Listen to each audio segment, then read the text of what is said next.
Secretary Pompeo, excuse me, Mary stole a little bit of my thunder, but just picking up on that, and I don't want to beat up on the Japanese, but just to preface this, one of my favorite allies, one of the governments I'd like to deal with most, more important, I think, in the 21st century as an ally than Great Britain, third largest economy, but enormously frustrating to deal with at times. I dealt with this a little myself, not so much in the early Trump administration, but in the Bush administration, just asking for simple things like cooperation and broadcasting in medium wave into North Korea for human rights issues.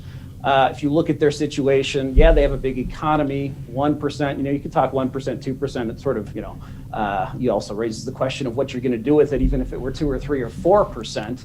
They don't have solid missile defense. They're hemming and hawing and sort of not buying Aegis ashore. They don't have even a conventional capability to attack or to strike Chinese cities. They failed at their constitutional reform. As you point out, that's not necessarily the end-all, be-all of whether or not they're going to be useful. But look at a Taiwan contingency. They have essentially no communications, or at least no serious communications, it seems, with Taiwan. It makes our communications, which I would also say are unserious, look robust. Why do you think that in a crisis, Japan wouldn't have an incentive to sit on the sidelines? I mean, I think they'd be better than Korea. Korea, I don't think will even let us use our bases. I think our forces in Korea are useless in a Chinese contingency. Japan would be different.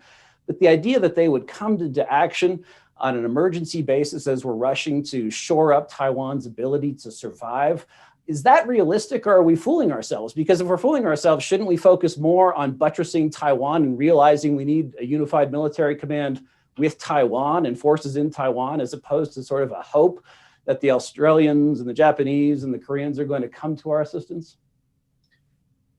Well, Christian, I'll give you 2 thoughts, and then I want to get to the last couple folks. You raised some truly strategically important questions.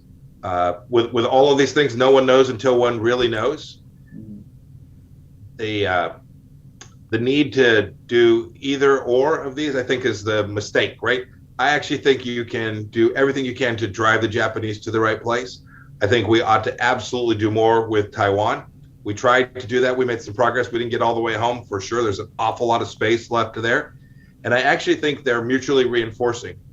I think to the extent we do that, I think this cuts across a little bit the wrong way, a little bit to the extent the Japanese see us doing more with Taiwan. They'll say, great, the Americans took that on. Now we can spend 0.5% or 0.75% instead of 1%. So I get how it cross cuts. But I also think it would give enormous confidence to these countries if the United States were to do more to support Taiwan. I think they would. They think they would be emboldened. I think it would give us the capacity to say, we're going to continue to do this, but we can make it contingent. I think there's lots of ways that you can get to the strategic idea that you have, which is, in a pinch, at the end of the day, the United States makes make sure we have every capacity to do what the United States needs to have done.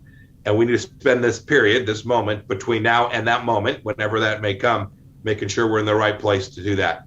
We should count on our friends, but in the end, we've seen this before. We're going to get it right, and we need to make sure we're capable and in a position to get it right as well. Anyway, I hope that answers your question, at least in part, at least how I think about it. Monica,